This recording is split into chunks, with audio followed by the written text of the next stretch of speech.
አመሰግናለሁ። እኔ ግርማ አበጋዝ እባላለሁ። የሟች የበአምላክ አባት ነኝ።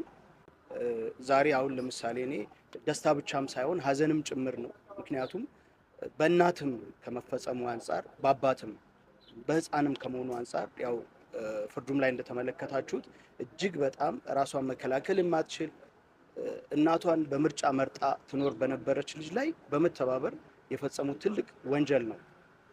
ይሄ ዛሬ የተሰጠው ውሳኔ በኢትዮጵያ ውስጥ የምንጠብቀው የሴቶችና የህፃናትን በደል ጭምር ሊያስቀር የሚችል አብሪ ብርሃን ያፈነጠቀ ጊዜ ነው ማለት እችላለሁ።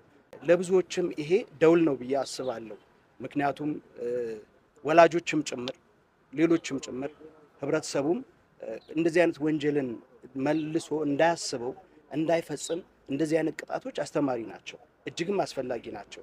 ኢትዮጵያ ትደርስበታለች ብለን ከምናስበው አንዱ ህፃናት አድገው ተስፋ ኖሯቸው እንግዲህ የሀገር ተረካቢ መሆን ሲችሉ ነውና እንዲህ አይነት ድርጊት የሚፈጽሙ ሰዎች ከህግ እንደማያመልጡ፣ ወንጀለኞች ከህግ መሸሽ እንደማይችሉ ምንም ጊዜ ቢፈጅም አድካሚ ተስፋ አስቆራጭ ቢሆንም እስከ መጨረሻው ድረስ ግን በህግ መተማመን እንደሚገባ እጅግ በጣም የተማርኩበት እኔም እንግዲህ ይህን ያየሁበት ቀን ነው ማለት እችላለሁና የድሬዳዋ ፖሊስ ኮሚሽን አቃቢ ህግ ጽሕፈት ቤት ያደረጉትን እልህ አስጨራሽ ከወንጀሉ ውስብስብነት አንጻር በጣም ስውር ቤት ውስጥም ከመፈጸሙ አንጻር ይህንን አጉልቶ አውጥቶ አሳይቶ በህግ አንጻር ተቀባይነት እንዲኖረውና ለዜጎችም ተስፋ ሰጪና አስተማሪ እንዲሆን በማድረግ ረገድ የድሬዳዋ ፖሊስ ጽሕፈት ቤትን እጅግ አድርጌ ማስመስገን እፈልጋለሁ።